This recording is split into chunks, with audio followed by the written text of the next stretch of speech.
let me say a few words today. I want to share some thoughts about creativity, because that's one of the things that everybody talks about. And the claim is that we don't breed creativity in our institutions and so on. And then I'll talk about way creativity is described in terms of discovery, invention, and innovation. We'll talk about this innovation that BodhBridge has done, and he has done others. He's basically an innovator. And I'll share some thoughts on that. And I'll also share a few thoughts on education, the purpose of education, which I think is often misconstrued. But let me start off with creativity. We have a reasonable understanding of creativity now. I'd like to tell you a little bit about how we understand it in terms of what are called the split brain experiments that were done by Sperry and co-workers. Sperry got his Nobel Prize in 1981. He was a neurosurgeon. And they worked with a large number of patients who had damage to one brain or the other, the left or the right brain. And while they were good, responsible surgeons, they also studied the effects of this. And they came to the following conclusion. I'm making an oversimplification of the thing. There are basically 4 steps in creativity. The first step is data gathering by the left brain. In drawing a parallel to this product, he's gathering data through his questionnaire. They're collecting all this information. And after you collect all the information with the right brain, you then ask, your left brain asks the question, how do I make sense out of all this diverse data that I've collected? And that's called the incubation period. And the third step is called the enlightenment period, when the right brain thinks it has an idea that unifies everything that you have seen, that everything fits into a certain model. Of course, the enlightenment is often wrong. I mean, for students, this enlightenment occurs when you study for the exam at 1 o'clock at night, because that's when you first study the whole subject, and then suddenly you think, this is falling into place.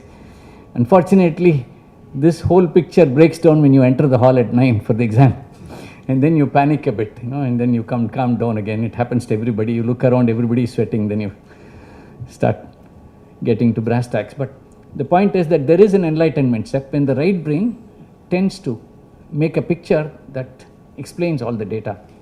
The last step is called experimental verification, which, because your right brain model could be wrong, it's important that you always have an experiment by which you test it out. In this case, he tests it out on a large number of pilot. He has a pilot study in which he gives it to 500 people. He didn't tell you that he gave it to other people before and corrected it. He must have gone through such steps. So that's the experimental verification. In social sciences, you do it by questionnaire, because the social sciences are often more difficult than the natural sciences. In the natural sciences, the laws are well understood. The fundamental laws are extremely well understood. In the social sciences, it's often the consensus of current social opinion that forms the basis. The rest of the arguments, the logical conclusions, the leaps and all that are common to both science, both natural sciences and social sciences. Now let me get back a bit and explain that the left brain, basically we understand, is logical, is good with step-by-step reasoning, and it's good with words. The right brain, on the other hand, is musical, it's imaginative, and it's not logical at all. It's actually illiterate. But in actual practice, if your right brain is damaged, then the left brain, there is a redundancy by which the left brain learns to do the job of the right brain. So in spite of damage to one part of the brain, you don't lose these facilities, but you have to relearn them. But having said this, one of the problems is that university education, there are 2-3 issues that I want to flag before you. The first is university education emphasizes logic, just not here, everywhere, all over the world. And because unless I understand something logically, I can't go to class and explain it to you.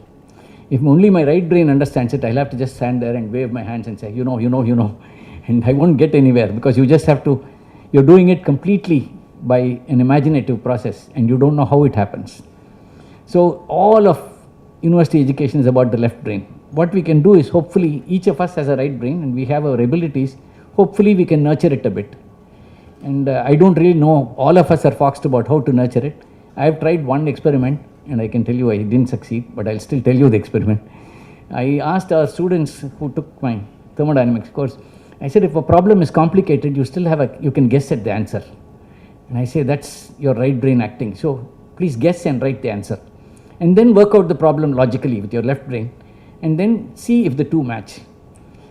Our students typically will write that right brain answer in pencil, work out the answer correctly in pen. If it doesn't agree, they'll erase it and write this answer there. The idea is not to see if the two answers match. The idea is if your intuition matches a logical conclusion that you reach, then you get self-confidence. So the idea is to tune your intuition, tune your right brain so that the logical result comes out to be the same as what you guess. I mean, I keep saying this, a good cricket player doesn't start asking, he doesn't apply Newton's laws to the bowler's action and say, where does the ball go, how fast will it come, where will it move, and then hit the ball. By the time he'd have been bowled. So the whole idea is you do it with your spinal cord, and the question is my spinal cord right? You do videos of the thing and look at it and then ask, was my spinal cord right? And then you feed back the system, give feedback to the system, and then you correct yourself. So the whole idea is that the university will continue to nurture only your logical thinking, but you have to nurture your right brain. Keep guessing answers all the time, however complex the situation may be. Then let me also tell you, creativity, we describe creativity in terms of discovery, in terms of invention, in terms of innovation. Education itself has three components: a knowledge component, in which you relate what you learn to what you know; a know-how component, where you learn how to apply knowledge in an organized fashion to produce a service or a good; and then a character component. Because we can talk continuously about the character component. As we get older, we see its importance more and more. But as we get older, the students will listen to us less and less if we talk to them about character. So I won't talk to you about character today. But it is, in the long run, we find that it's far too important to ignore. But let me come back to the discovery and invention usually relate to the knowledge component of education. Progress occurs through discovery and invention. And they're both about creating new things. On the other hand, know-how actually improves by innovation. Innovation not only has a component of novelty in it, it also has an economic component to it. Otherwise, it's not called innovation. It's often not about really new things as a novel way of understanding an old idea. Or it's also about essentially thinking by analogy. If you find something has worked very well in one field, can you carry it over to another? And I must tell you, education, fundamentally, education is about refinement of the mind. It is not about jobs. Unfortunately, the two have been tied up. If you ask 90% of the people who go into the job what part of formal education they use in their regular job, you will find hardly anything except teachers. I mean, who naturally learn the subject, go back, teach it, so they'll use a lot of it. So it's not as if education is irrelevant, but education is about refining your mind. It's about training your mind to think. And with that basic knowledge and self-confidence, then you go and learn the job. Your learning is mostly on the job. So I think the purpose of education is not to train you for a job, because we don't even know where you're going. In the university particularly, I have a class of 60 and I don't know where each person is going, and I can't be training them for one specific purpose. So the whole purpose of education is to find unity in knowledge. This is a Renaissance concept actually. We also had that earlier in India, but the Renaissance concept very clearly says there is, maybe I should tell you what the three premises on which the university is based. The premises are, the first premise is that the material world is lawful. That means other than human beings, everything else, all objects obey laws. That means there exist laws. You may not know the laws, but there exist laws that explain the behavior of the material things. The second is that this unity, this unity in the diversity of behavior of material things, the unity is the law that unites everything, can be discovered by a combined study of natural sciences and social sciences. Natural sciences means maths, physics, chemistry, engineering, everything. Social sciences includes humanities, all the subjects that are basically supposed to be right brain oriented. But you need a combination of these. That's the second premise. The third premise is education leads to indefinite progress of human beings. It's just faith. If you don't have these three faiths, you shouldn't be in an educational system. But basically, that's what the education system is based on. But the whole purpose, the reason I mention this is because the industry looks at life very differently. They look at differences. The industry will always ask you, how is my product different from somebody else's product? It's called unique selling proposition, I think, in management parlance. In fact, somebody asked me when I was director here, what is IIT's unique selling proposition? And I said, my USP is that I don't have a USP. It's a fact. I'm not looking for anything unique. I'm looking for unity. I'm like looking to see if everything around me can be explained in terms of certain basic principles. What are the minimum principles with which I can explain everything? I think the whole point is that you're looking at ideas that can spill over from one field to another. And one of the ways of promoting this innovation, and incidentally, the greatest innovator is supposed to have been Thomas Alva Edison. In a period of 1.5 years, he produced 400 patents. I think that's a record that's still to be beaten in Menlo Park.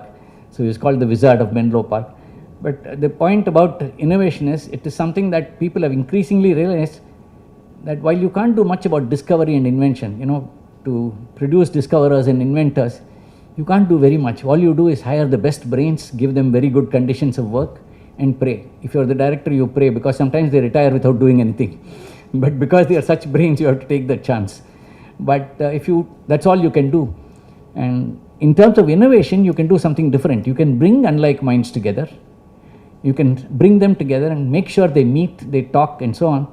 And out of that, you hope a spark will come. And very often sparks have come. It's called the idea factory approach.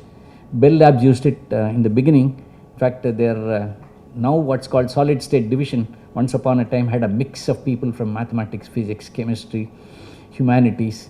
And they had engineers, they had electrical engineers, chemical engineers, and so on. And they had one of the most productive periods in the 40s.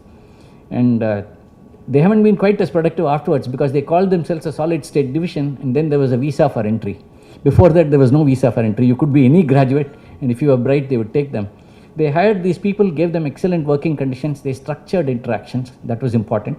They also had, I must tell you, a very good canteen, because everybody gravitated to the canteen. They met there.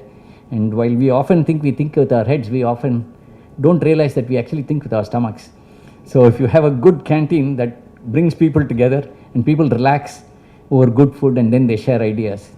So this idea factory approach is also an important thing, which is what a place like IIT does in a sense. It brings you people from different disciplines together. We have created the research park. We have deliberately created a park where we wanted people with different attitudes to come together. I mean, a professor who knows the subject well, but I must warn you that if you get a PhD and you're called a professor, there's already a penalty you pay, because you're supposed to be clever, you're supposed to be good at the subject. So you can't, any thought that comes to you spontaneously, watch out, check it if it's right before you say anything. Whereas the student has the advantage of not being labeled. So he can say anything and he'll be wrong 99 times, but the 100th time he'll be so right that he would beat the prof in the long run. So you need the student also, and you need a industry person who can tell you how the idea can be sold in the marketplace. So you need this combination, and you need these three people together. You need a good canteen in the research park, and it's actually worked. We have produced, in the first year itself, I think we produced some 60 patents, whereas on an average we get about 5 patents a year. And mind you, 5 is very high, because in 2004 the Ministry of Commerce called me and said, I was director here, and the secretary called me and said, Professor Ananth, you should come to Delhi. We are going to award you the prize for the maximum number of patents by any university in India. I said, there must be some mistake. We have only 5. He says, others have less. So I think it's a matter of, you're creating the conditions for this. And we created the research park in the very first year. We had 50. We have even more now. We have a large number of students going there. But we really think that you need this good education, sound education, because the only advantage human beings have had over all other animals is their ability to accumulate knowledge and pass it on to the next generation. The only way you can do it is through formal education. I know in education we are often out of phase. It is just when you want to learn, we don't want to lecture. You want to learn at 12 at night, and I don't feel like lecturing at 12 at night. I want to lecture early in the morning and go back home. And 8 or 9 is the worst time for students. They don't seem to be receptive at all. Otherwise, we have classes at 1 o'clock, which is even worse. They don't want to come. So we have a problem of education being always out of phase. But the big advantage is, while I used to tell this to my colleagues, I said, if students aren't attentive in class, don't bother too much, because their left brain is anyway collecting the data. And I'll tell you proof of that. Very often you don't listen in class, but at the time of the exam, you suddenly say, oh, that's what the guy was going on and on about. Because your left brain was collecting the data. Somewhere you knew that he was saying that. And this is what happened. So you have this data gathering, and this data gathering can occur in diverse situations. So if you have a sports fest, if you have a cultural fest, you also have serious classes. could be any idea. Similarly, this business of finding your career, I must also say, I have a small quarrel with what Nagarajan said, so I'll share that with you. In the sense that he said parents do influence. I mean, I agree with him in that, but let me give you a cultural difference. And we've been brainwashed by the West to think that we should give even more independence to youngsters.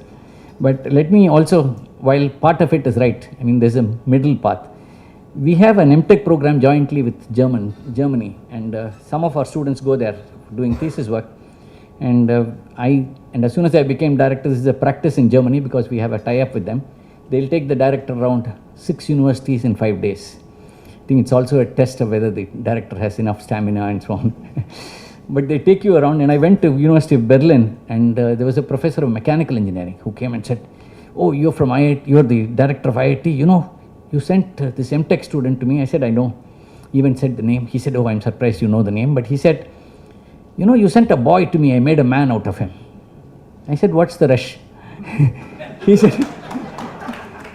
said, "What do you mean?" I said, this is a cultural difference. We in India, you know, we interfere with our kids till they are 35, and then finally they throw us out, and then we stop interfering. You do the opposite. You're waiting for him to be 15 and then declare the child an adult and absolve yourself of all responsibility of looking after the child, because you're looking at your career afterwards also. So it's simply a culturally different way of looking at things. I said, anyway, he's going to live to be 80, so he can be an adult for 45 years, for 35 years, let him be a kid. How does it matter? He said, "Gee, I never thought of it that way." But it's simply a different cultural thing. But I think the important point is, like, I agree with Nagarajan, a lot of the time your parents may be right. But on the other hand, when it doesn't strike you as right, you must be able to argue with them, and you must be able to come to some conclusions. A questionnaire like this will certainly will provoke thought. I think that's the biggest advantage. After the questionnaire gives you wrong answers, you have to go and ask yourself, did you answer the question honestly? Because that's also an important thing. Very often, when you are young, you tend to give the answers that are supposed to be right. You know, when you're older, you face the truth a little more squarely. And finally, in defense of older people, I'll just leave with a story. This has actually happened in Kruger National Park. You know what, 15, 20 years ago, they had an excess of elephants. So they decided culling was required. If you cull, you have to kill the oldest. So they killed all the oldest elephants. And after 2 years, they had a mysterious death of rhinos. They didn't know what was happening. Then it turned out bull elephants were killing rhinos. So they puzzled about this for a long time, and then finally brought old elephants from another park to Kruger. And after 1 year, the killing stopped, because the old elephants told the bull elephants, "These rhinos are not our competitors, you don't have to kill them." So there is some wisdom in old people that has to be preserved. So now the conclusion is that if you want to cull, you have to cull over a curve. And you don't have the heart to kill young people, so you don't cull at all. So you have to find other spaces where you can locate them. And that is an independent solution. But the point is that there is a mix. There is experience that's valuable, but on the other hand, you have to take it with a pinch of salt, because your circumstances are different and you have to question it.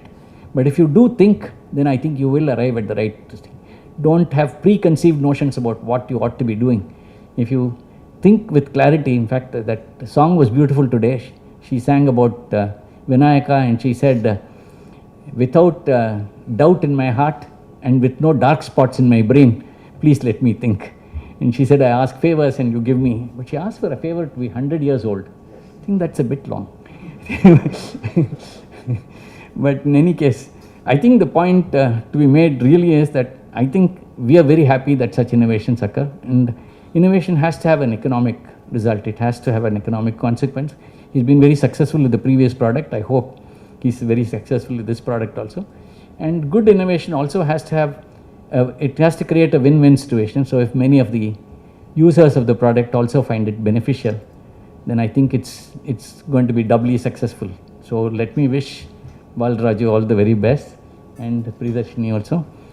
And I think this is a good combination of psychology, management and engineering, which you did some time ago, although you don't acknowledge too much.